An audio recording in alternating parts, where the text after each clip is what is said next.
Oh, you have ambitions, you're striving for things. You know, to do anything significant, you need to be a better leader than you have been, than you are today.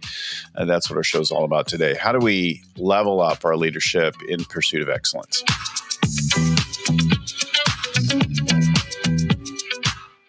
Hey, everybody. My name is Bill Gallagher. Scaling coach and host of this fine Scaling Up Business podcast. Our show comes to you every week with a guru, an expert, an author, a CEO, somebody who's got something to share to help you level up your team and yourself. And of course, it always starts with you. As we say, you'll find more than 500 shows at scalingcoach.com, along with our monthly workshops on mindset and tools for scaling, our free mini course on the stages of scaling and growing your business, and all the back catalog of shows and more at scalingcoach.com. All right, listen, I'm joined now by Ryan Hawk. Ryan is show host himself of a terrific, like a top podcast, the Learning Leader Show.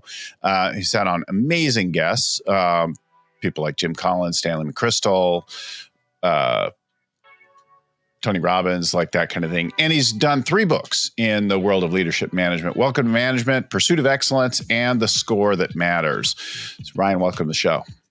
Thanks for having me, Bill. Appreciate it, man. Yeah.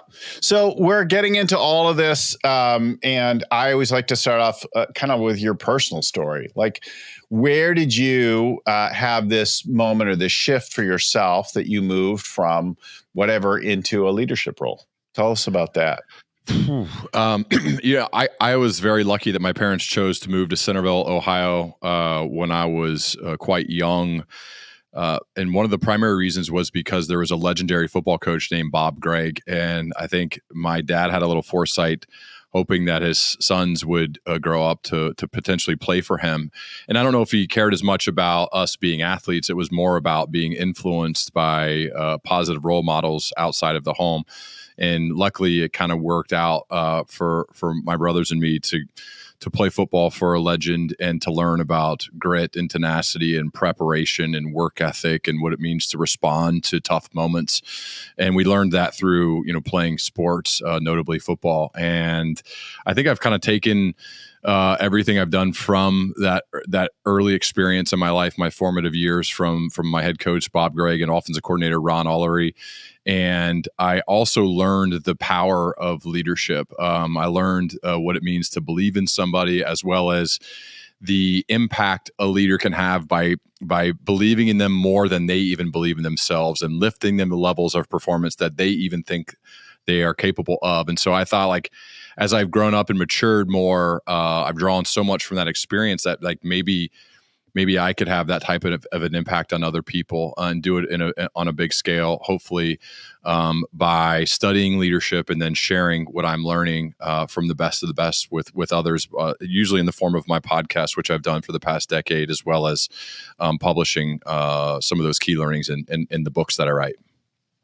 It's interesting that so many great business leaders come from sports, and some of my best clients over the years have had either a sports or a military background. And there's something that we learned there about working with other people that's so critical versus some of our entrepreneurs. Another huge block are very much sort of solo acts who stumble through the leadership side of things, like getting other people to work together in a coordinated fashion.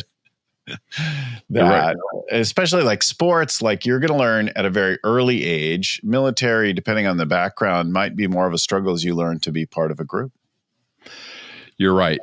So much so, especially as I progressed from high school to college. And then I met people from all over the country who had wildly different backgrounds than I did, completely different upbringings, different socioeconomic backgrounds, different religions, different races. And that was an awesome experience to learn, because we really only had one goal, and the only way we were going to get to that goal was as if we came together and if we collaborated really well and focused on that mission. I think that's a great lesson for life in general. As you then graduate college and go into the working world, you're probably going to need to work with other people from diverse backgrounds that have different experiences than you. And so the more you can do that, the more that you can surround yourself with people. That diversity of thought, I think, is really healthy. Shane Snow writes a lot about that in Dream Teams, his book, which I've talked to him a number of times in my podcast, that's one of the factors of building a dream team is people from diverse experiences. And so as a leader, it's really important, I think, to put yourself in those positions as much as possible, so you get the reps, you get as much practice as you can around people and figuring out how to work with those who are different than you. Yeah, it's a fascinating thing. That is something that you have to master. And yet I know again and again, whether it's a live event, like an in-person or a remote event with leaders, like one of the biggest frustrations is the people in the team. When it's our early stage companies in the accelerator program, whether it's people at our summits and in our master classes, like the frustration of dealing with other human beings and trying to get them all to pull in the same direction is an enormous challenge to do, because it's all like there's so many different ways of looking at the world, different value sets, different practices, different sensitivities, right? Yeah, exactly. I mean, that's what you learn by getting the reps, by putting yourself in those positions with others, is that you're like, whoa, this is like, I need to get it from their eyes. I need to put myself in their shoes to understand it from their perspective. And probably as well, Bill, from interviewing people and having these types of conversations and doing it a lot, you realize like, oh, there's a lot of different ways to get to similar positions. There's a lot of different ways to do it well. And I need to get out of my own head and kind of see the world through other people's eyes. And I think gaining that perspective makes you actually a more reasonable person. It makes you see the world in more gray and less black and white, I found, by exposing myself to lots and lots of different people who have been brought up different than I have and have a different set of life experiences. So I found that to be super beneficial and probably made me like a better, I would hope, like a better friend, a better person in society, because I'm just exposed to so many different ways that people go about living their life. You know, it's funny. One of the most useful bits of coaching and practices that was ever given to me, and and I have in turn used with so many others, is to try to get over in the head of the other person, right? Yep. And then there's a good book that we've recommended often. The author passed recently after a long illness battle. Just Listen, Mark Goulston, and a lot of that book, which is about better, deeper listening, is about imagining what's going on over there, that person, what's going on over there for them, instead of like, what do I need them to get about me and what's their position? It's like, where are they coming from? So rather than like, where are they standing and what are they demanding and what do I want, like a negotiation, it's like, how does the world occur for them? What is going on over there? And that is a profound shift, right? It does. Paulina Pompliano and I were talking about this when I recorded with her. She studies excellent leadership as well. And she's the one who kind of brought up that term, like the more and more people you study and the more and more people you talk to and you actually listen to what they're saying and you get a feel for what the world is like through their eyes, the more reasonable you become, the more like open-minded, I would hope you become, the more curious you become in other people and finding them fascinating. I think that's something I've learned is like, I think at the beginning of my work, especially when I launched my podcast almost 10 years ago, I thought like, okay, I know a good deal about leadership. I kind of know what's going on. And then the more and more people I talk to, I feel like I know less and less and less, even though I'm learning more.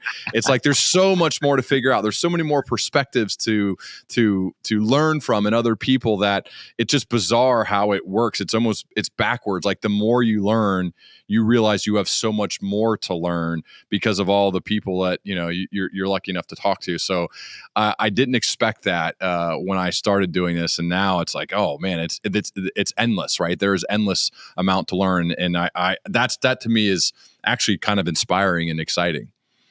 One of my company and personal core values is never finished. And never finished is this idea that I'll always be working on myself until I take my last breath. And I always, at a younger age, thought that at some point I'd be done. I'd be done learning. I'd be all grown up. Like this very childhood kind of thought, like I'd be all grown up, but this persisted maybe into my early 30s. And I had this notion. Then I was getting coached at one point, and by this person who was expert in something in particular, is around speaking and coaching, and they were doing something that they were supposedly masterful in teaching me in, and I watched them F it up, right? And I kind of did that like dog side head twist, and I'm like, wait a minute. They've been doing this much longer than me, and this is so basic. And how are they screwing this up right now? And then I'm like, I'm working on this. They're actually still working on this. They're supposed to be my teacher and masterful on this. And then I'm like, maybe I'll never be done. Maybe that's the whole point of the Karate Kid, Mr. Miyagi, wax on, wax off. It's like, maybe I just need to surrender to the process, and maybe there's something. And there actually was a truly liberating, like joyful breakthrough in that moment to something that has continued to this day. It's like, yeah, I'll always be learning. I'll always be like getting better at stuff until the day I die. We had on Chip Conley, a modern maturity expert recently, and great conversation about wisdom and developing wisdom and moving into the second part of your life. And it's like, yeah, you're never done. You're always learning, and you're growing, and you're expanding, and your perspective, and you're humbled by how little you know, and then increasingly you're reminded of things that you have long forgotten. Yeah, that reminds me of a story, Bill. I was recording with JJ Redick, who looks like he might become the LA Lakers' next coach. Great TV guy. And he went back to Duke, where he played college basketball, and he was going to give a little speech to the players on the team. This is years ago. And as he walked up to the front and he was thinking about like, hey, what's my core message? What is it all going to be about? He looked in the front row, and they were wearing their like practice uniforms, so just like tank tops. And he noticed that one of the players in the front row, he could see it tattooed actually on like the upper part of his torso. It said, I've arrived. And JJ, like it like knocked him back for a second. He's like, what does that say? And the guy's like, this guy's like a McDonald's All-American, probably going to go to the NBA, all that type of stuff. And he's like, what does that say? And the guy's like, I've arrived, man. I'm a McDonald's All-American. I'm going to go to the NBA after a year, whatever. And JJ said, you've never arrived. You're always becoming. And I put that quote on the back of my second book, The Pursuit of Excellence, because it resonates so much with me, Bill. It sounds like it does to you too, that this idea of no matter what happens, there's no arrival. Right. It's this always becoming mindset, regardless of what you accomplish or regardless of how good things are going. There's never this arrival date. It's even weird to say, like, have you arrived? I'm like on an airplane. It's like, no, I haven't. Like, I'm here in the location, but I have never arrived. I'm always becoming. And I think that's like an ethos, a way of life, a way of living. Like, regardless of what happens, I'm not going to have an arrival date. I'm just always going to have a becoming mindset. I think there's something about that. You think about the key moments in your life. Oh, I graduated from college. Oh, I started my first business. I'm a CEO now. I'm a husband. I'm a dad now. I'm a wife now. I'm a mother now. Oh, my kids are fully grown now. Oh, I made my first million. Oh, now I'm a multimillionaire. Maybe you'll be a billionaire. We have these things, and we're like, have this moment of like, oh, I've accomplished something. And you have, in fact, accomplished something. It's just not like permanent. Because I've also lost multiple millions of dollars, right? And somebody asked me recently, it's like, because I had grown kids and they had younger kids, and they were like, so what's it like to not worry about them anymore? And I just broke into this really uncomfortable, long laughter. And I'm like, my kids are both grown, and I'm a grandfather now, and I worry about them all the time. I Never worry goes about away, my does it? son dealing with being a dad. I worry about my daughter and her well-being all the time. Like I worry about every little thing. It never ever ends. And you like make some money and you put some in the bank, and then you might lose it tomorrow. And you marry a great person, and then it might all come apart. Like nothing's handled. I'm curious, like this is something I struggle with. I wonder if you do, Bill. Like I remember after my first book, my book agent sent me this bottle of champagne, and he's like, on pub day, crack this open with your wife. And I was like, okay. And that bottle of champagne's still sitting in my cabinet. And it's been, now 3 books have been published and I haven't done it yet. And I think one of the things that I actually want to get better at, and I wonder if you are, is celebrating from time to time, is actually pausing for a second when things go well and enjoying it as opposed enjoying it as opposed to just going on to the next thing. And I really struggle. And I found, others do too. I'm curious, like, have you figured that out? I think it's a practice to develop, like a personal discipline. I love celebrating. I have a really similar story. When we bought our house, I'm in the same house that I've been in for 28 years now, I think. And I never thought I'd be in it this long, but here I am. And our real estate agent gave us a bottle of Dom Perignon champagne, and in a box, nice. It's a brand and all that. And she gave it to us and she's like, and we thought, oh, this is really nice. And we're so busy with this and that. And then we put it aside. We thought we'll find a special occasion to drink it. Anyway, we moved it around and we remodeled things and did whatever. We moved it. And then at some point we had moved it to this cabinet, and then we were changing things in the, I think we were painting the cabinets, and we're like, oh my God, look at this. We should open this and drink it. So we finally opened this thing like 20 years later. And, if you store something right, it might be good. But this clearly was not stored like that because it was so awful. And I think sometimes, like, why wait to celebrate? Drink that Dom now. Like, pop the Cristal and lean into it, because you might not have it tomorrow. Saving, like, you want to have savings for a brighter day. You want to put things aside. You want to have reserves, right? That is how we get return on luck, is by being able to take advantage of things in Jim Collins' lesson. But there's noticing and appreciating the wins of every single day, of every single period, of every week, of every month, every quarter. Like, might as well take stock of them now. Like, we say more cowbell. That's why I have cowbell on my sound effects here. Like, and the air horn. Like, we don't celebrate enough on the regular, right? Mm-hmm. And just enjoy whatever. And sometimes people is like, I don't really know what I have to celebrate is. I'm like, I know. I'm celebrating that you're still standing. I'm still celebrating that you're still here. I'm celebrating that you haven't quit or died, right? Like, that's worth celebrating some days. Some weeks, that's a powerful thing to celebrate. You find though that takes intentional work, because like a lot of high achievers just go on to the next thing without even kind of pausing for a second to do it. And this takes like coaching to make sure you do it. In my coaching conversations, in my daily huddles, in my weekly meetings, in our quarterly meetings, we always open very early, if not right away, with best news. Tell us your good news. Let's start with the good news, because there'll be plenty of time to talk about the shitty things and the breakdowns. We'll dive into that soon, but let's notice it, because otherwise working with you and for you is just a slog of problems forever and ever, right? Yeah, that's a good point, man.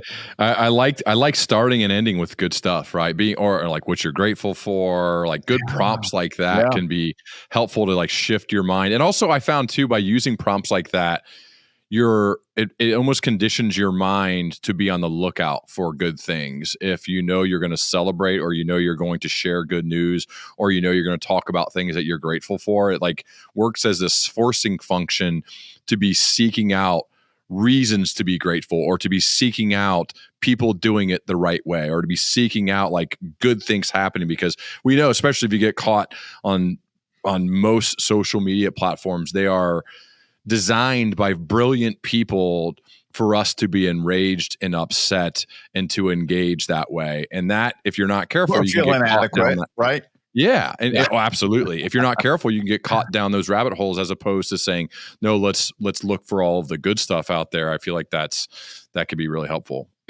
Yeah, gratitude. I had a touching acknowledgement from a family member recently who's graduating high school, and he said, "I really appreciated that one time you took me for a walk, and I was going through some stuff, and you said, 'Look around you. What color are the leaves? What color is the sky? What do you hear?'" Like, he's like, just get out of your own head and look around the world and find something to appreciate, to enjoy, to savor, and that, like, to get out of your own like misery for a moment. And like, such a useful practice, gratitude. I have a gratitude reminder to this day, like 20 years later, in my calendar. I used to have two, and it just says grateful. But when it comes up, I pause for a minute and I'm like, what is there to be grateful for? And there's always something. And I sometimes I am grateful, like, actively to someone else, or sometimes it's just in my own head. But that moment of like, what is it that I appreciate here? Yeah, I like to like look and see somebody post about their house and be like, their house is nicer than my house, or like, wow, their vacation's better than my vacation, right? Instead of going, look at this amazing life I live. Yeah.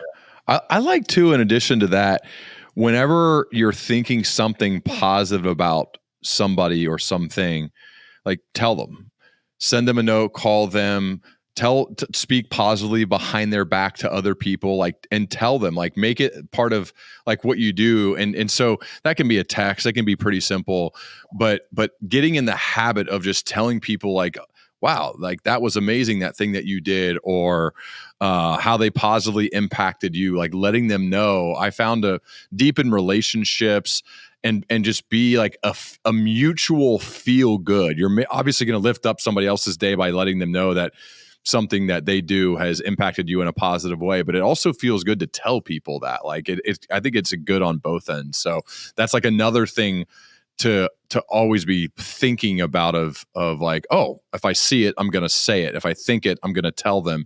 And I feel like that's brought some joy to my life as well as others. Yeah.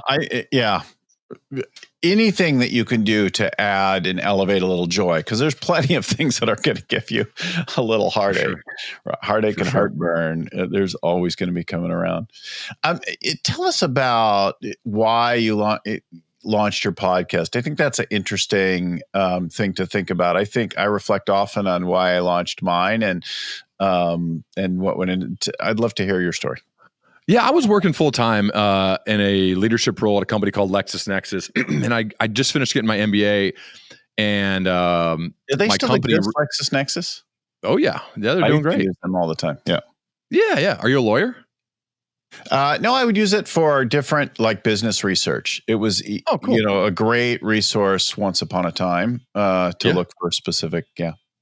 Yeah, still doing well, especially in the legal space, which is who I worked in sales. And anyway, I was in a leadership role. I got my MBA, company reimbursed me for that. And I thought, well, this is a waste to not go back to school again, because they'll reimburse me for it.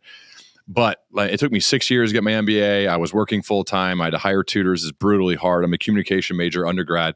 And I thought, like, is there a better way to get some form of a leadership PhD program, as opposed to going to a school, a university, and applying and going through the process of taking the courses that they're telling me I have to take, as opposed to me choosing my own professors that I could learn from directly. And I would publish those conversations, and hopefully others would learn along with me. And this is before, 10 years ago, podcasts were obviously a thing, but not quite as big as they are now. So it wasn't it wasn't as big of a thing. But anyway, I thought also give me a chance for people to say yes, to talk to me if I say this is a podcast episode, as opposed to me saying, hey, I just want to talk to you, especially if they don't know who I am. But fortunately, this kind of idea of creating my leadership PhD program for myself, like following my own curiosity, where I'm choosing all of the professors for this PhD program, with the then idea to publish what I was learning along the way, so that I wouldn't really be a teacher. I would just be a learner, and the listeners could learn along with me. And that's still what's happening now, 10 years later, for my show. And so to me, that's why I started it. I had no intention to leave corporate America or to leave my job. I didn't like expect anything to come of it other than hopefully people would learn with me. But in 2017, that's where I was afforded the opportunity to where enough demand was coming in for speaking and consulting and advising and working with leaders and leadership teams that I was able to leave. And now since 2017, I've been doing this full time.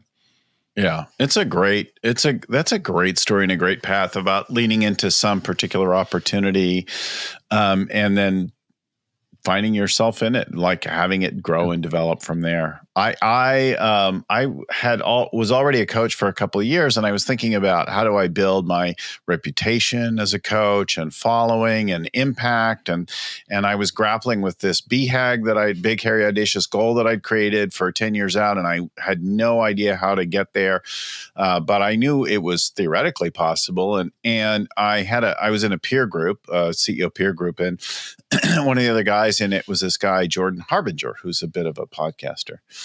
And this was earlier in his career also. And Jordan was like, Bill, you have a background in radio. You're a former radio DJ and radio executive. And like, instead of doing a book or a blog, why don't you just start a show? He's like, that's how we run our whole business. At the time he was running the business, that it was a different version than the Jordan Harbinger show today. But,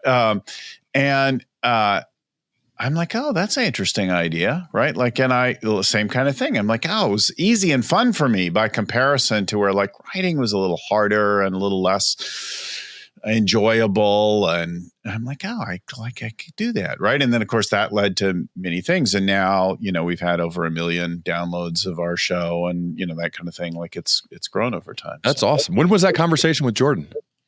That was probably early 2016. That's amazing. Wow. And what was the BHAG at the time? Well, like 2014, I think I created the BHAG to impact 5 million business leaders before I retire. So I'm like, wow. How do I help in some way 5 million business leaders? And at the time I was coaching about 10 companies and doing some workshops. So I would coach like 10 companies. So that's 8 leaders, 80 leaders for an average of 2 years for any, given period. And then maybe a couple of thousand more people in workshops over the course of the year. But like, there you go. That felt really good and was good by comparison, but that isn't 5 million. So I created this 5 million thing, and I'm like, I know it will require a breakthrough, and I don't know how or where that's going to come from. And then the show started, to build and grow from there. So, wow, man, that's awesome. That's cool. I find those types of like mastermind groups where you can develop real, genuine, mutually beneficial relationships with hopefully a number of people to be really powerful, right? To find a way, if you find the right ones, like to find a way to connect with people where you're sharing the good stuff, the bad stuff, everything in between. And sometimes you just need some fresh eyes and ears to knock some sense into us, or at least just to provide an idea and maybe a little bit more than that to nudge us to go in a direction. So that's really cool that you took the step to be a part of a group and then certainly got that advice from Jordan and then ran with it. Yeah, it's interesting today, right? I have over 3,000 companies that are in a lesson, a class, a workshop, or something I created or I'm leading live every year, right? Wow. Like that's a big delta from, 8 years ago in that conversation. That's massive, man. Like that seems like a lot to keep up with. Do you have have you had to really grow your team and scale, I guess, yourself to do this? Yeah. So there's a lot of people that work on causing that outreach. For each of the workshops, there's teams involved with it. Now, I have a core team of about 6 people that help me, and I would count among that the 3 or 4 people at our podcast production company that would be part of that. And then I have folks on marketing and design, website, back office, client management. And then we have a whole bunch of people that run this accelerator program that I create lessons for. And then we have people that produce the big summits and master classes that we do.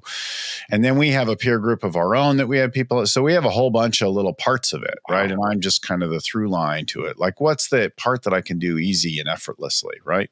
What's your favorite one of those things to do?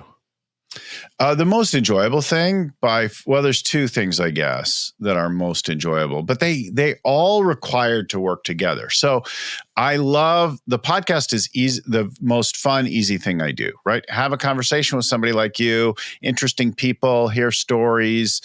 By far the most pleasurable, low effort, like just do it. The next one from that is any kind of speaking, masterclass, summit, that kind of thing.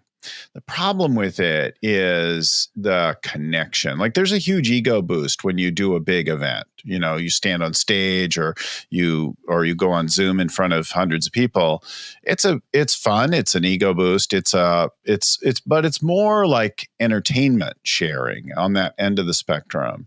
And so without team and CEO coaching, I don't feel connected to what we do. So I know that there's 2,000 people roughly in that companies in that accelerator program around the world, but I don't encounter all of them all the time. So I only have a vague sense of what they're doing with our work, right?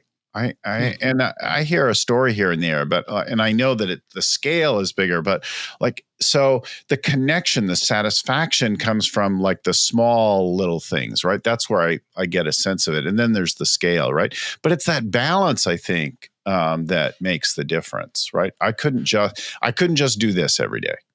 Yeah, it's a combination of things, and it feels like I'm with you when it comes to doing the big things to lots of people can be fun, and they are fun, but the actual like connecting with a person or a small group of people and seeing the difference that maybe all of you can make in each other's lives for the better, like that is the real juice. I'm with you, Bill. It's a rush. Like you go talk on a stage in front of 1,000 people. It's fun. It's heady after you get over your nerves or whatever it is. But then somebody approaches you later, or you're at a table and they say, I heard you speak last year and you said this thing and it stuck with me. And here's what I did with my life or my business. And you're like, thank you so much for saying that. Because until you said that, I'm just making noise and hope something sticks. You're right. We need that fuel, man. You gotta get fueled up, and like it comes into different forms. But impacting, I feel like whenever anybody thinks of like, what is my actual purpose? Like, what am I trying to do? It usually involves positively impacting other people, right? Like whatever the wording is, in some form, yeah. Correct. Right. And so to me, like I'm with you. Like when you get the sense that, okay, like I'm doing that, then it's that is some of the fuel that's needed to keep going, especially on the days when it gets really hard. Like remembering like we're impacting people in a really positive way. Okay, let's go. Let's keep going. We got to get after it. Got to keep going. Like as we said before, we can't stop and be like, okay, we're done. Like at that point, then I guess you're just done. But to me, yeah, that's super necessary to hear that and then to use it as that fuel. Well, right. You need a break sometimes. Mm-hmm. No doubt. You don't need a break. Sometimes you're going, and you're like, stop. Let me take a walk for a minute. Let me breathe. Let me do whatever. I'll pack things in my schedule some days, and then I'll be like, wait a minute. Like move some things, cancel things. I need to go take a walk. Like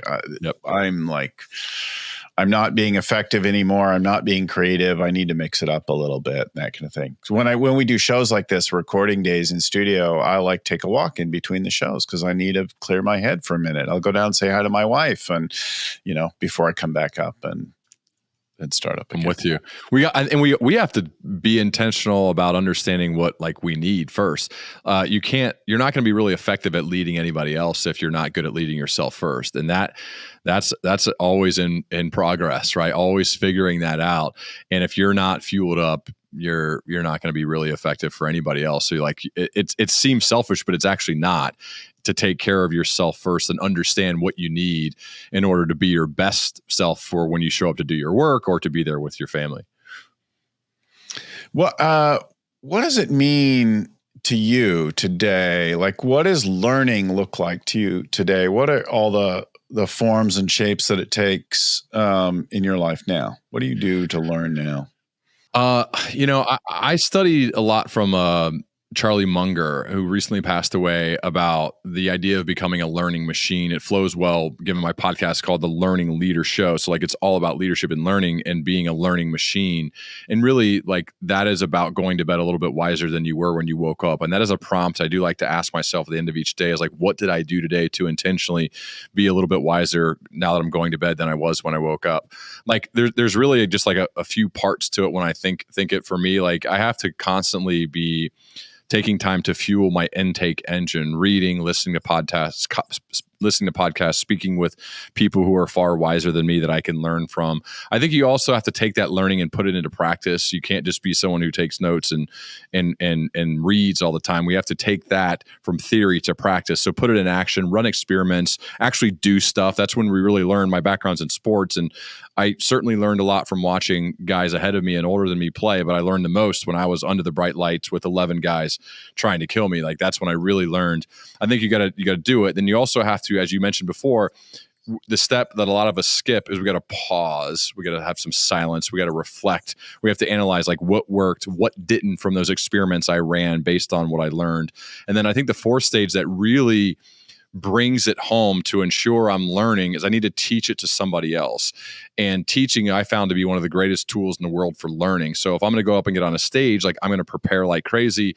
I'm going to understand what I'm talking about. I'm going to get very clear on my point of view, on my perspective, because I'm trying to be useful. I'm trying to help people. And so the process of the preparation for those big moments, whether you're working with a leadership team, you're giving a speech, whatever it may be, working with a mentee, when I teach, when I'm put in the position to teach, I learn a ton through the preparation and then through the actual execution of whatever the event is. And then the post-event feedback I get of, okay, what was most useful? What wasn't useful? What was good? What wasn't good? Right? Getting feedback from people that I'm teaching. And so I think that's like a flywheel, right? Fuel the intake engine, run experiments, reflect, think, create some silence, teach it to somebody else. Around and around we go. And I found if I do that, those are good days. Those are good days to go to bed a little bit wiser than I was when I woke up. And so I try to make as many of those days as possible. And when I do, it seems like, things go well and I impact people in a positive way.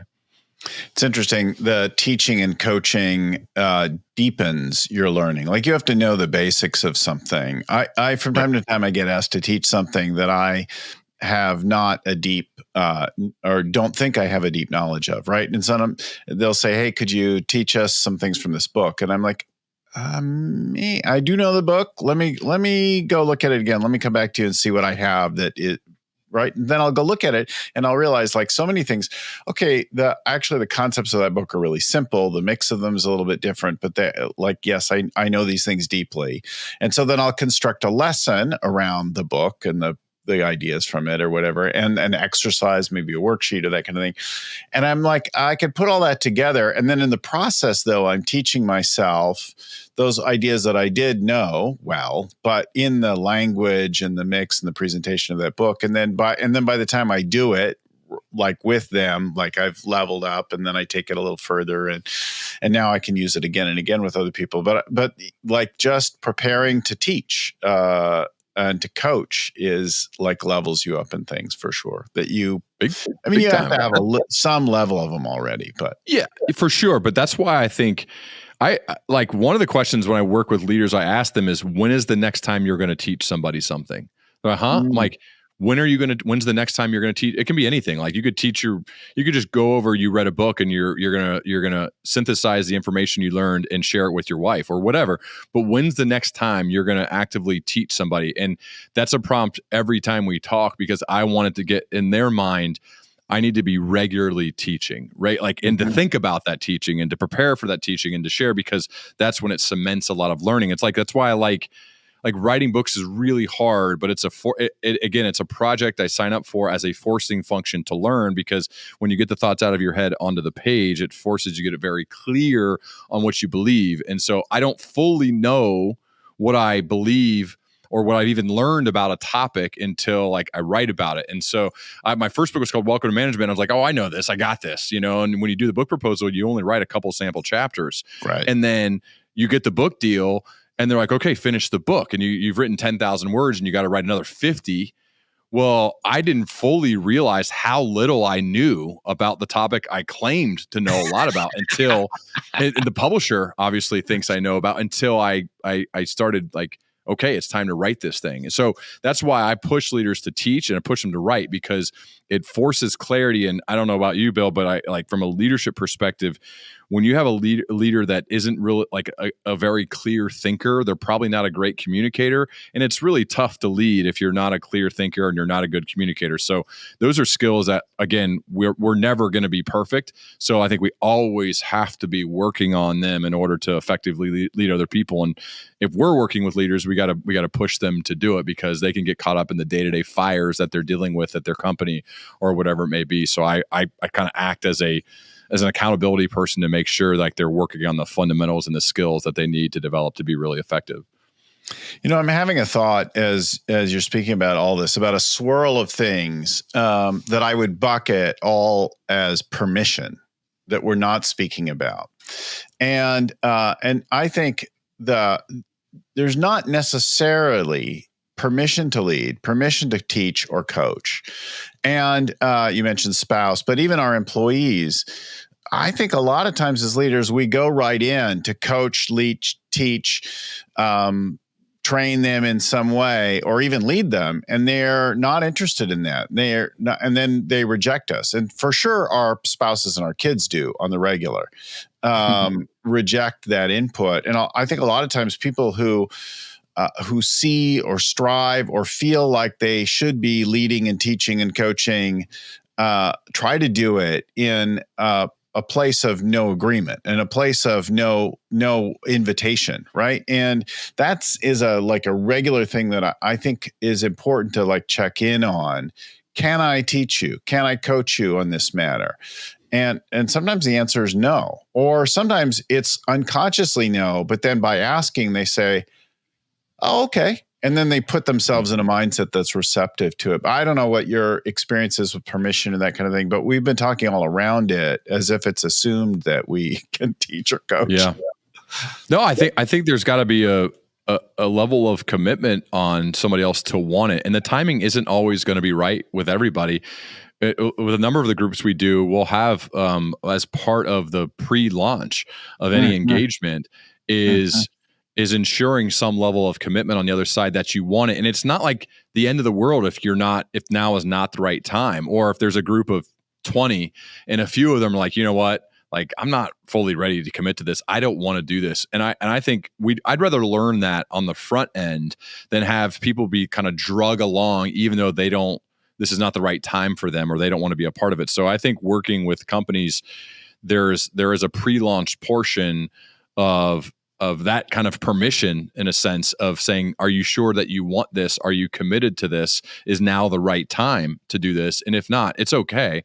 But let's work on that on the front end to ensure it is, and then we go. And I learned that probably the hard way, Bill, is because you just kind of like assume that, or I assume that, and then you realize, oh, this is not the right moment or the right time for these few people. Let's pick that up some other time. And for the ones who are ready and are committed, let's go with them now. And yeah, I agree with you. I think that permission on the front end makes it a much more fruitful and better relationship longer term. Sometimes people will ask you, they'll say, hey, boss, dad, honey, teach me about this thing. Tell me about this. Fill me in, and there's a clear opening for something. But a lot of times you see a problem and then you just go in trying to teach somebody something. And they're like, what are you doing, man? Get out of my business. Get out of my room. So true. Yep. I'm with you.